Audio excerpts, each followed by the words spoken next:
ప్రభు యొక్క పరిశుద్ధమైన నామంలో మీ అందరికీ వందనాలు. పరిశుద్ధాత్ముడు ఎందుకు దుఃఖపరచబడతాడు? బాప్తీసం పొందకముందు పరిశుద్ధాత్మనికి మనకి సంబంధం లేదు. బాప్తీసం పొందిన తర్వాత పాపాలు క్షమింపబడిన వారమై పరిశుద్ధాత్మను పొందుకుంటాం. తదుపరి ఆయన మనతో ఉంటాడు, మనలో ఉంటాడు. ఆయన మనకు ఆదరణకర్తగా ఉన్నాడు, సర్వసత్యములను నడిపిస్తాడు.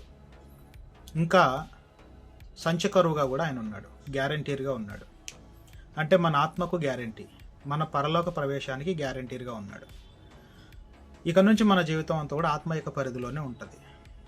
ఎప్పుడైతే మనం పరిశుద్ధాత్మ పరిధిలో ఉంటూ కూడా మళ్ళీ పాపం చేసామనుకోండి, అప్పుడు పరిశుద్ధాత్మనికి దుఃఖం కలుగుతుంది. ఎందుకంటే ఆయన మనల్ని బ్రతికించడానికి ప్రయత్నం చేస్తాడు, కానీ మనం మరలా పాపం చేసి నాశనం అయిపోవడానికి ప్రయత్నం చేస్తాం. కాబట్టి ఇందులో పరిశుద్ధాత్ముడు మనల్ని నాశనానికి పంపించలేక ఆయన దుఃఖపరచబడతాడు. కాబట్టి పరిశుద్ధాత్మని దుఃఖపరచకండి. ఎందుకంటే విమోచన దినం వరకు మనము ఆయన యందు ముద్రించబడ్డాం.